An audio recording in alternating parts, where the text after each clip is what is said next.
जागो ग्राहक जागो, आया नया सवेरा देखो। जब भी कोई चीज खरीदो उसे ठीक से जांचो परखो।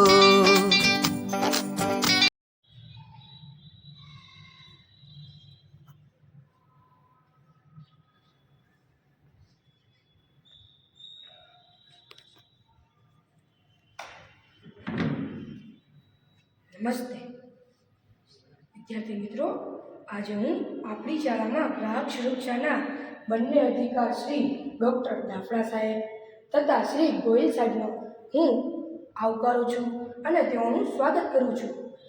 વિદ્યાર્થી મિત્રો, આજે આપણા રોજિંદા જીવનમાં અનેક ખાદ્ય ચીજ વસ્તુઓમાં ભેળસેળ જોવા મળે છે. તે આપણા શરીરમાં ખૂબ જ હાનિકારક સાબિત થાય છે.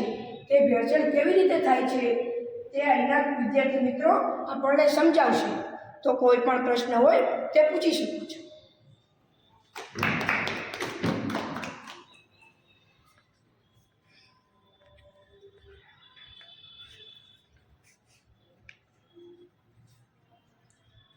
નમસ્તે, મારું નામ ધાર્મિક છે.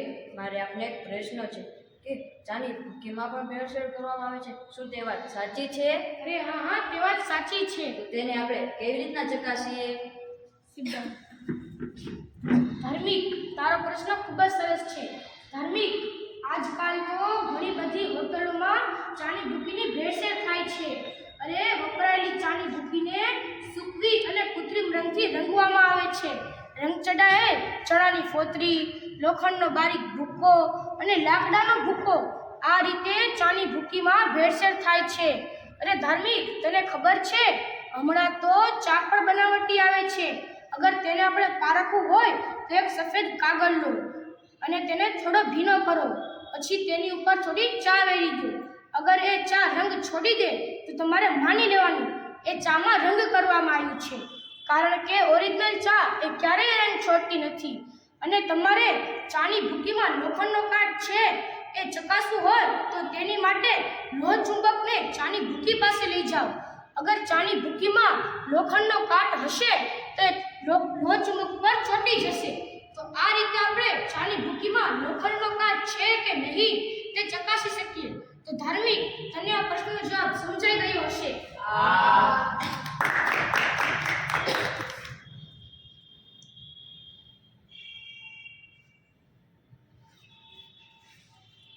નમસ્તે સર. નમસ્તે. મારું નામ પ્રેમ છે. મારે આપને એક પ્રશ્ન છે કે સર, મારા પપ્પા કહેતા હતા કે સિંગતેલમાં પણ ભેળસેળ થાય છે. તે વાત સાચી છે? હા, એ વાત સાચી છે. તો તેને કેવી રીતે ચકાસવું? જો પ્રેમ, અત્યારે સિંગતેલમાં કેટલા બધા તેલોની ભેળસેળ કરવામાં આવે છે. સિંગતેલમાં વ્હાઇટ ઓઇલ, ખનિજ તેલ અને કપાસિયાના તેલ જેવા તેલોની ભેળસેળ કરવામાં આવે છે. અગર આપણે તેને ચકાસવું હોય તો એક ચમચી તેલ લો, તેમાં 10 મિલી તેમાં હાઇડ્રોક્લોરોક્વિક એસિડ નાખો. ત્યારબાદ તેમાં થોડું મસ્તું ગરમ પાણી નાખો.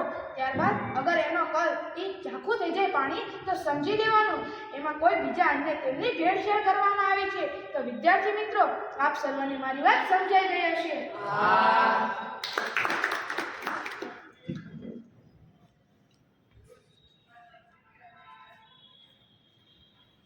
નમસ્તે સર. નમસ્તે. મારું નામ યુવરાજ છે. સર, મારા મમ્મી કહેતા હતા કે રોજ વપરાતા દૂધમાં પણ ભેળસેળ થાય છે. તે વાત સાચી છે? અરે હા યુવરાજ, તે વાત સાચી છે. અને દૂધ અસલી છે કે નકલી તે કેવી રીતે ચકાસવું જોઈએ? સીધા યુવરાજ, ખરેખર તારો પ્રશ્ન ખૂબ જ સરસ છે. યુવરાજ, દૂધમાં તો સ્ટાર્ચ મેળવવામાં આવે છે. આવી રોજે રોજ વપરાતી ચીજ વસ્તુઓની આપણે પારખવી ખૂબ જ જરૂરી છે. નકર તો ઘણા પ્રકારની બીમારી થઈ શકે છે. દૂધમાં સ્ટાર્ચ પારખવા માટે ટિંચર આયોડિનના 2 ટીપા નાખો.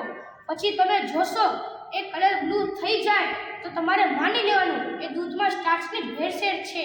અને હા, દૂધ અસલી છે કે નકલી એ આપણે ચકાસવું હોય તો દૂધને સ્ટોર કરવાથી પોતાનો રંગ નથી બદલતું, પરંતુ જો કે દૂધ સ્ટોર કરવાથી રંગ બદલી દે તો તમારે માની લેવાનું એ દૂધ નકલી છે. આ રીતે આપણે દૂધની અસલી કે નકલી તે ચકાસી શકીએ. તો તને આ પ્રશ્નનો જવાબ સમજાઈ ગયો હશે.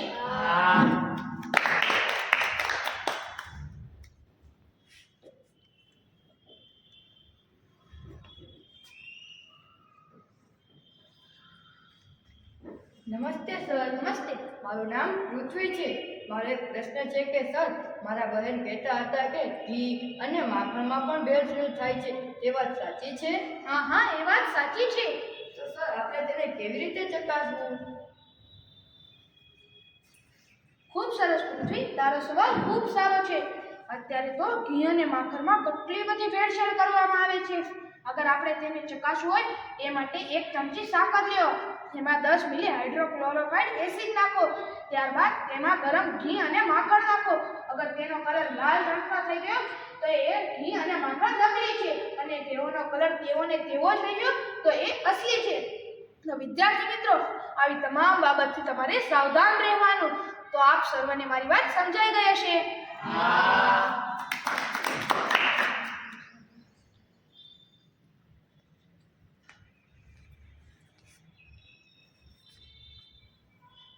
નમસ્તે સર.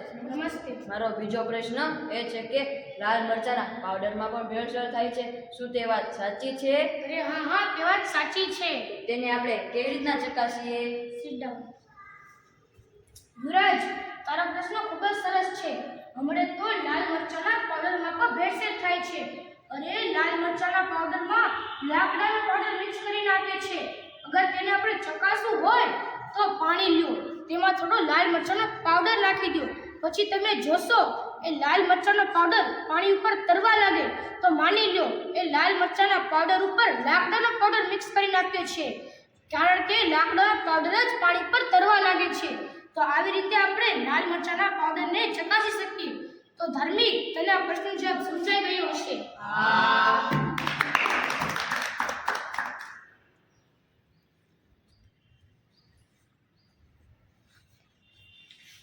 નમસ્તે સર. મારો બીજો પ્રશ્ન એ છે કે સર, મારા કાકા કહેતા હતા કે મધમાં પણ ભેળસેળ થાય છે, તે વાત સાચી છે? હા હા, એ વાત સાચી છે. તો આપણે એને કેવી રીતે ચકાસવું? પ્રેમ, તારો સવાલ ખૂબ જ સારો છે. જો પ્રેમ, અત્યારે મધમાં પણ કેટલા બધા પ્રકારની ભેળસેળ કરવામાં આવે છે. અગર આપણે તેને ચકાસવું હોય તો એ માટે એક બાકસની સળી લો, ત્યારબાદ તેને થોડા મસ્તા મધમાં ડૂબોળો, ત્યારબાદ તેને સળગાવો. અગર એ સળી સળગી ગઈ તો એ મધ અસલી છે, અને એ સળી ન સળગી તો એ મધ નકલી છે. પ્રેમ, હું હજી તને બીજો તરીકો શીખવાડું. જો પ્રેમ, તમારા હાથ ઉપર એક રૂમાલ લો, ત્યારબાદ તેમાં મધના 2 ટીપા નાખો. અગર એ મધ લસરી ગયું તો એ મધ નકલી છે, અને એ મધ તેવું ને તેવું જ રહ્યું તો એ મધ અસલી છે. તો વિદ્યાર્થી મિત્રો, આપ સર્વને મારી વાત સમજાઈ ગઈ હશે.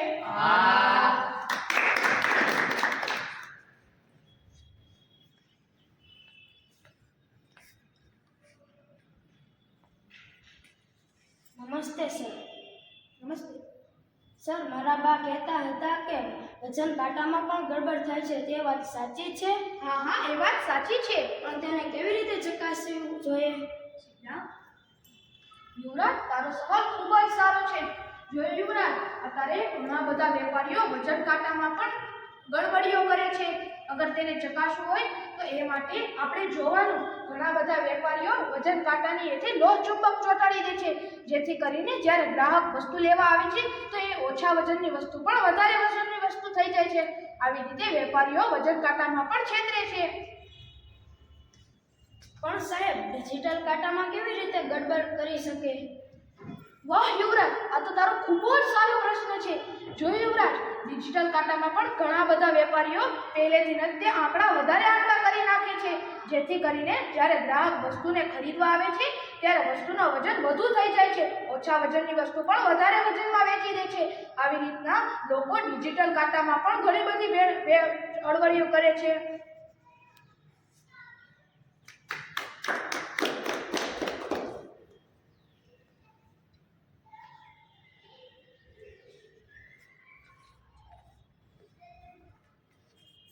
નમસ્તે સર. નમસ્તે. મારા દાદા કહેતા હતા કે માવાની મીઠાઈમાં પણ ભેળસેળ થાય છે, તે વાત સાચી છે? અરે હા હા પૃથ્વી, તે વાત સાચી છે. સર, તે આપણે કેવી રીતે ચકાસવું જોઈએ? અરે પૃથ્વી ભેળસેળ થાય છે. અગર તેને આપણે પારખવું હોય તો માવાની અંદર આયોડીન નાખવું, પછી તેને મિક્સ કરી નાખો, પછી 5 મિનિટ સુધી તેને હલાવો. પછી તમે જોશો જે માવા ઉપર આપણે આયોડીન નાખ્યું છે એ એવું ને એવું જ રહેશે. જો કે એનો કલર બદલી જાય તો એ માવો નકલી છે. અને હા, તો તને એક બીજો ઉપાય કહું. એક ગ્લાસ લો, તેમાં ગરમ પાણી નાખો, પછી તમે એમાં માવો નાખી દો. પછી તમે જોશો જે અસલી માવો હશે એ ઉપર ઘીની તળી બનવા લાગશે. જો કે નકલી માવો હશે એ ઉપર ઝાગ બનવા લાગશે. તો આવી રીતે આપણે સાચા માવાની ઓળખ કરી શકીએ. તો પૃથ્વી, તને આ પ્રશ્ન જવાબ સમજાઈ ગયો હશે?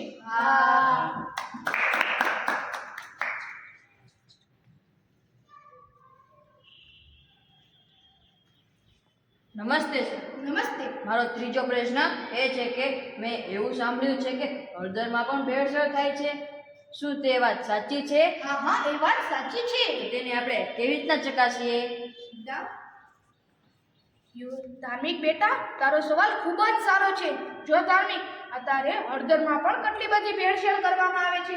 તેને ચકાસવું હોય તો આપણા હાથ ઉપર થોડો હળદર લ્યો અને ત્યારબાદ તેને કાઢી નાખો. અગર હળદર અસલી હશે તો તેના નિશાન હાથ ઉપર રહી જશે, અને હળદર નકલી હશે તો તેના નિશાન નહીં રહે. આવી રીતે આપણે હળદરને પણ ચકાસી શકીએ છીએ. તો વિદ્યાર્થી મિત્રો, આપ સર્વને મારી વાત સમજાઈ ગઈ હશે.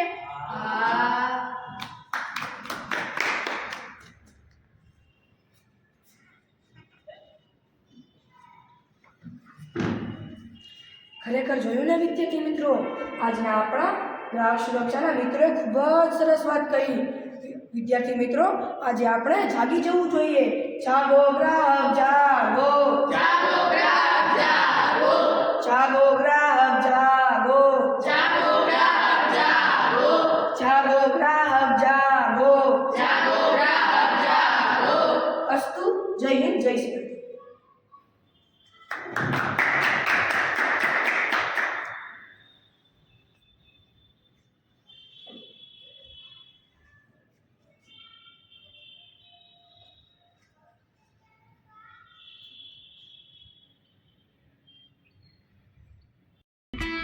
आया नया सवेरा देखो, जागो ग्राहक जागो,